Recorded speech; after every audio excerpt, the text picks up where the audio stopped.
Wherever you go, whatever you do, throw a little at it. Omax, Vest and Briefs.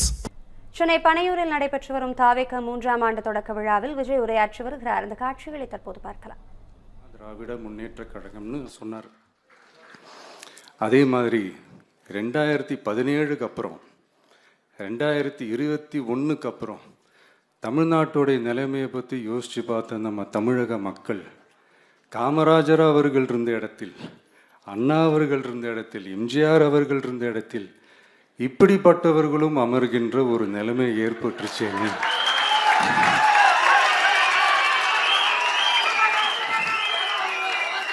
தமிழக மக்கள் கண்ணீர் வடிச்சாங்க. இன்னைக்கு இந்த கண்ணீரை துடைக்க ஆரம்பிச்ச இயக்கம் தான் தமிழக வெற்றிக்கழகம்.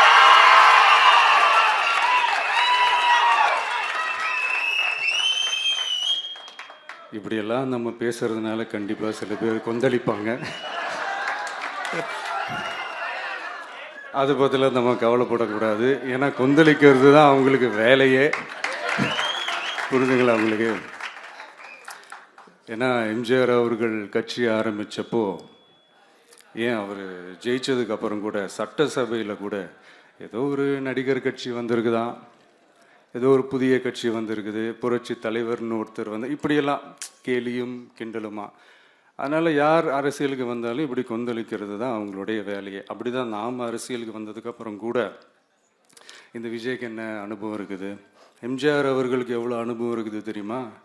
52லேருந்து 72 வரைக்கும் அந்த 20 இயர்ஸ் திமுகவில் இருந்த ஒரு அரசியல் அனுபவம் எவ்வளோ இருக்குது தெரியுமா? விஜய்க்கு என்ன பெரிய அனுபவம் இருக்குதுன்னு கேட்டால் அதே வாய் தான் அன்னைக்கு எம்ஜிஆர் அவர்களை பார்த்து, அன்னைக்கு எம்ஜிஆர் அவர்களை பார்த்து அரசியல் அரிச்சுவடி தெரியாதவர், கவர்ச்சியை மட்டுமே நம்பி இருக்கிறவர், அட்டக்கத்தி, வாய் விளம்பர வள்ளல், இவருக்கு கேள்வி மட்டும்தான் கேட்க தெரியும், பதில் சொல்ல தெரியாது, நிருபர்களை சந்திக்க மாட்டார், டெல்லியை வகச்சிக்க மாட்டார், மேலே இருந்து அவருக்கு அவ்வளோ ப்ரெஷர் இருக்குது, அப்படி இப்படின்னு சொன்னதும் அதே வாய் தான். அதனால் எம்ஜிஆர் அவர்களை மட்டும் இல்லை, அவருடைய தொண்டர்களை கூட விட்டு வைக்கல. அது என்னது, இந்த பளபளப்பு ஜொலி ஜொலிப்பை பார்த்தா பல்லிழிப்பவங்க,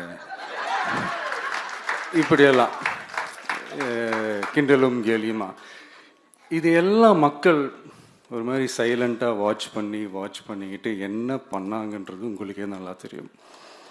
அவர் ஜெயிச்சதுக்கப்புறம் இந்த அரசியலில் பழந்துன்னு கொட்டை போட்ட அனுபவிச்சாலையும் இருப்பாங்கன்னு சொல்லுவாங்கல்ல, அவங்க எல்லாருக்குமே அந்த கோட்டைன்றது ஒரு பகல் கனவாகவே மாறிடுச்சுன்னா பார்த்தீங்க. 77 மாதிரியே இப்போவும் அந்த பழைய தேஞ்சி போன, துருபிடிச்சி போன, நஞ்சு போன அதே அந்த பழைய வெப்பனையும் இப்போவும் கையில் எடுக்கிறாங்க. அதனால் மை டியர் ஜென்டில்மேன், டெக்னாலஜிலாம் வளர்ந்து வேற எங்கேயோ போயிட்டுருக்கு. அட்லீஸ்ட் உங்கள் டெக்னிக்கையாவது கொஞ்சம் மாற்றுங்க பாஸ்.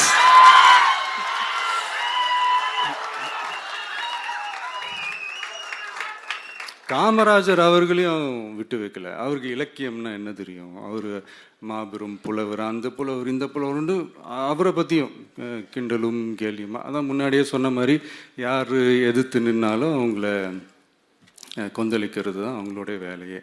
ஸோ இப்படி அவங்க பண்ணுற தப்பெல்லாம் நம்ம எடுத்து சொன்னால், அவங்க பண்ணுற அட்ராசிட்டியை பற்றி நம்ம எடுத்து சொன்னால், அவங்க பண்ணுற அந்த ஊழலை பற்றி தான் நம்ம எடுத்து சொன்னோம். முக்கியமாக நாம் அதை எடுத்து சொன்னால் 50 வருஷத்துக்கு முன்னாடி இருக்கிற அதே தகர டப்பாவை எடுத்து உருட்ட ஆரம்பிச்சிருவாங்க.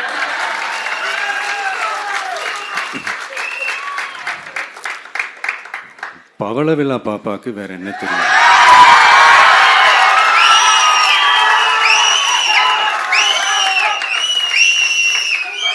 பழைய டப்பாவை உருட்டதானே தெரியும். அதுக்காக நாம் அவங்க பண்ணுற தப்பெல்லாம் சொல்லாமல் வெளியே சொல்லாமல் இருக்க முடியுமா? சொல்லுவோம், சொல்லிக்கிட்டே இருப்போம். நம்மளை தவிர யார் அவங்கள ஏற்று நின்று கேள்வி கேட்கறது? யாருக்கு அந்த தில் இருக்குது? மக்களோட ஒரே பிரதிநிதி நாம மட்டும்தான். ஸோ இப்படி இருக்கிற இந்த நிலைமையில் இன்னைக்கு இந்த டிஜிட்டல் உலகத்தில் திருவள்ளுவர் இருந்திருந்தாருன்னா இந்த தீய சக்தியை பற்றி என்ன திருக்குறள் எழுதியிருப்பாரு? ஒரு கற்பனையா, அநீதி அராஜகம் தில்லுமுள்ளு இவையெல்லாம் திமுக முதற்றே உலகு.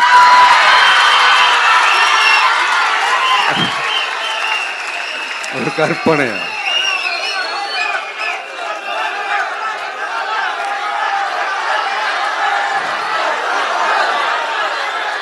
அநீதி அராஜகம் தில்லுமுள்ளு இவையெல்லாம் திமுக முதற்றே உலகு.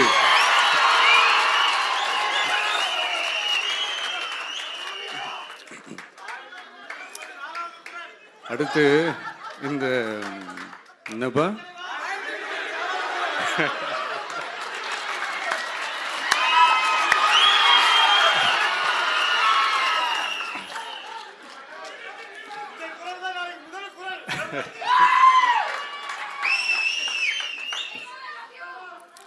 அடுத்து இந்த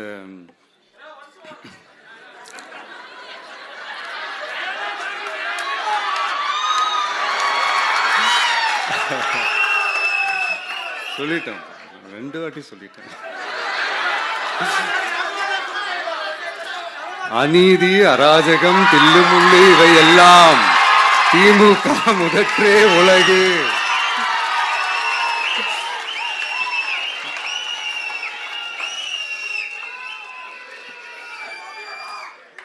அடுத்து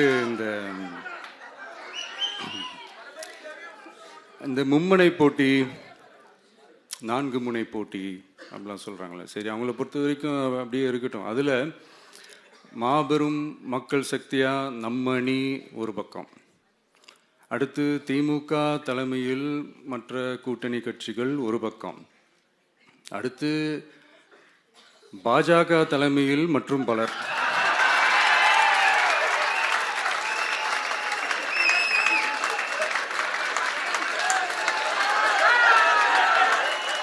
என்னப்பா சிரிக்கிறீங்க? உண்மையை தானே சொன்னேன்.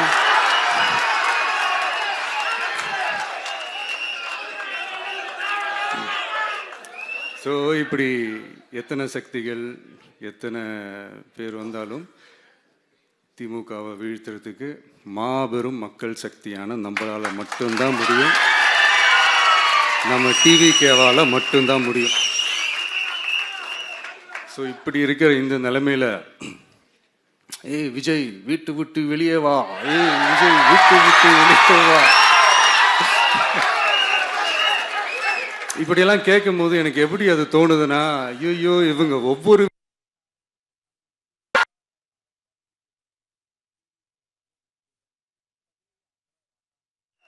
ஸோ இப்படி இருக்கிற இந்த நிலைமையில ஏய் விஜய் வீட்டு விட்டு வெளியே வா, ஏய் விஜய் வீட்டு விட்டு வெளியே வா, இப்படியெல்லாம் கேட்கும் போது எனக்கு எப்படி அது தோணுதுன்னா, ஐயோ இவங்க ஒவ்வொரு வீட்டில் இருக்கிற ஒவ்வொரு விஜயும் இவங்க கூப்பிடுற மாதிரியே எனக்கு தோணுது. அப்படிதான் எனக்கு தோணுது. அதனால பொறுங்க பாஸ், வருவாங்க, முறையா வருவாங்க. ஓட்டு போடுற அன்னைக்கு ஓட்டர் ஐடியை கையில் எடுத்துக்கிட்டு ஒவ்வொரு வீட்டில் இருக்கிற ஒவ்வொரு விஜயும்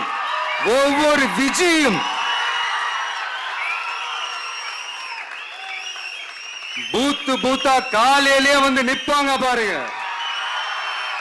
அன்னைக்கு தெரியும் பாருங்க ஏண்டா இந்த விஜய கூப்பிட்டோம்.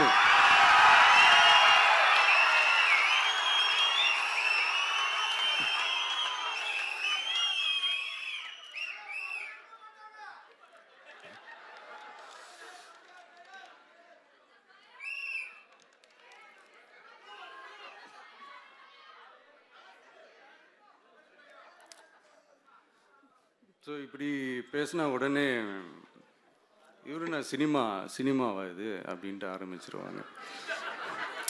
நான் சினிமா விட்டாலும் நீங்க சினிமா விட மாட்டேங்கிறீங்களேப்பா.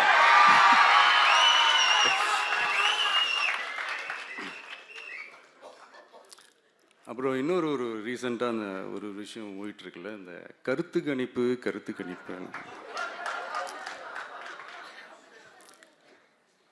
அதில் நிறைய பேர் உண்மையான கருத்து கணிப்புலாம் சொல்கிறாங்க. அதையும் நான் தப்பு சொல்லலை. சில பேர் கடுப்பில் விட்ட கணிப்பாகவும் இருக்குது. அதையும் நான் தப்பு சொல்லலை. இந்த கடுப்பில் விட்ட கணிப்பாளர்களுக்கு நான் சொல்லிக்கிறது என்னென்னா, ஒவ்வொரு ஊராக தெருவா வீடு வீடாக போய் நீங்கள் அந்த கருத்து கணிப்பு எடுத்து பாருங்கள். ஒவ்வொரு வீட்லேயும் டிவிக்கு இருக்கிறத நீங்கள் பார்ப்பீங்க.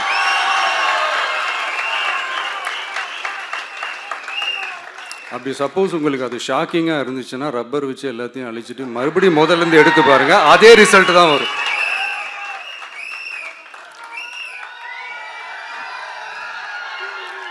இது என்னப்பா லாஜிக்கு, அது எப்படி எல்லார் வீட்லேயும் டிவிக்கு இருக்கும் அப்படின்னு நீங்கள் கேட்டிங்கன்னா, ஒரு சின்ன சாம்பிளுக்கு ஒரு சின்ன டெஸ்ட் ஒன்று பண்ணி பாருங்களேன். நம்ம சிஎம் சார் இருக்காங்கள்ல, ஸ்டாலின் சார், ஒரு 2 இயர்ஸ் பேக் இருக்கும்னு நினைக்கிறேன். ஒரு மேடையில் பேசும்போது சொன்னாங்க, இந்த மாதிரி என்னோட கட்சிக்கு அவங்களுடைய கட்சிக்காரங்க சில பேர் பண்ணுற அட்ராசிட்டி, ஒரு சில மந்திரிகள் பண்ணுற சில அட்ராசிட்டிஸ்லாம் பார்த்து ராத்திரியில் எனக்கு தூக்கமே வரமாட்டேங்குது அப்படின்னு ஒரு 2 இயர்ஸ் பேக் இருக்கும்னு நினைக்கிறேன். அந்த வீடியோ கூட இருக்குது. அப்படி இருக்கிற அவர் என்னைக்காவது ஒரு நாள் அசந்து தூங்குவார்ல, அப்போ அவர்கிட்ட போய், சார்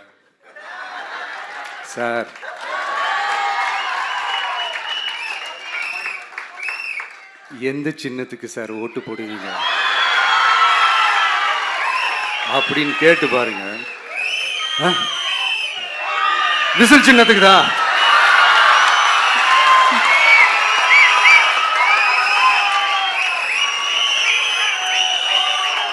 தூக்கத்துல இப்படி டப்புன்னு எழுப்பி கேட்டா டப்புன்னு உண்மையை போட்டு உடைச்சிருவாங்க. அதுக்கு சொன்ன, அப்படி இருக்கிற இந்த நிலைமையில டிவிக்கே சிட்டியில் தான் இருக்குது, டவுனில் தான் இருக்குது, வில்லேஜ் சைட்லலாம் இல்லை அப்படின்னு சொல்கிறவங்களுக்கு இந்த மாதிரி சில டெஸ்டெல்லாம் பண்ணி பாருங்க, தெரியும்.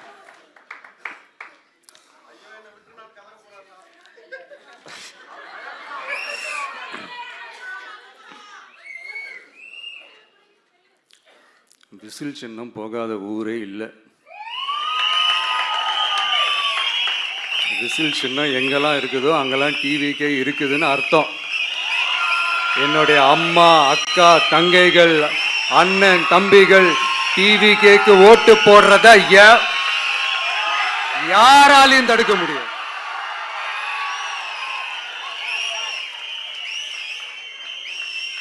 ரத்த சொந்தமா நம்மள நினைக்கிற நம்மளோட வகையராக்களை எந்த கட்சியாலையும் எவ்வளவு விலை கொடுத்தாலும் வாங்கவே முடியாது.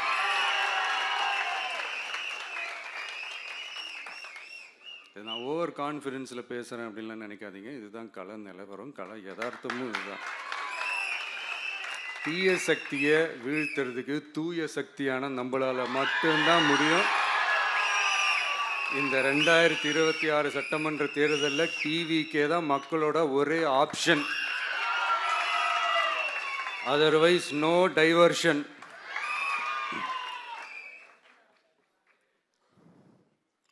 இந்த டப்பா இன்ஜின்,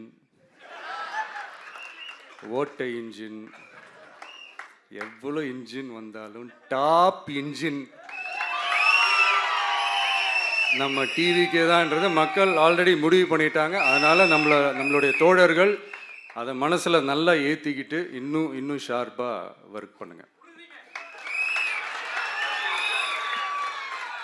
நான் ஏற்கனவே சொன்ன மாதிரி ஒன்றியம், நகரம், பேரூர், பகுதி, கிளை எல்லா இடத்துலையும் அந்த பூத்தா அந்த நம்மளுடைய வேட்பாளர்களுக்கு ஒற்றுமையாக இருந்து வேலை செய்யுங்க. நமக்கு மாபெரும் கூட்டணியான மாபெரும் மக்கள் சக்தியான குடும்பமாக நம்மளோட இருக்கிறாங்க. இன்னொன்று, அன்றைக்கி நான் சொன்ன மாதிரி நம்மளுடைய விசில் சின்னத்துக்கு ஓட்டு போட வைக்கிறது மட்டும்தான் உங்களுடைய வேலை. மற்றதெல்லாம் மக்களோட சேர்ந்து நான் பார்த்துக்கிறேன்.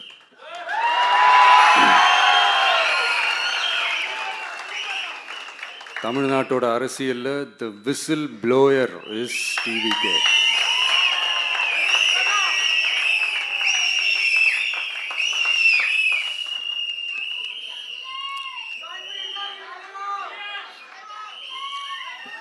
நம்ம மக்கள் இந்த விசில்ல ஊதுற ஊதுல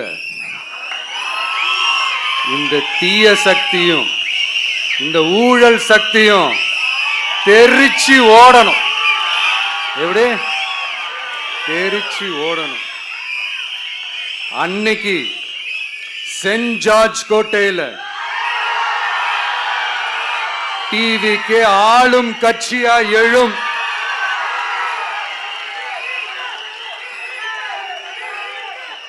உங்களோட நான் இருக்கேன், நம்மளோட நம்ம மக்கள் இருக்கிறாங்க.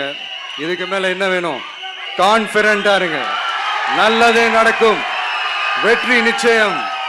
மீண்டும் சந்திக்கும் வரை நன்றி, வணக்கம்.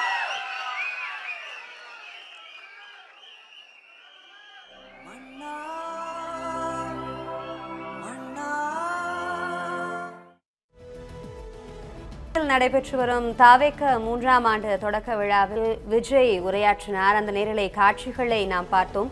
அதில் தமிழ்நாட்டு மக்களின் ஒரே பிரதிநிதி நாம் மட்டுமே என தாவேக தலைவர் விஜய் தெரிவித்திருக்கிறார்.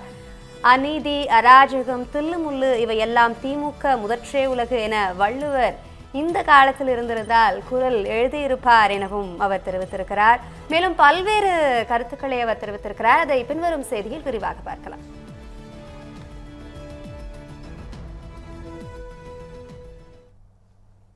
சிறிய இடைவேளைக்கு பிறகு செய்திகள் தொடரும். தொடர்ந்து இணைந்திருங்கள் தமிழ்ஜனம் செய்திகளோடு.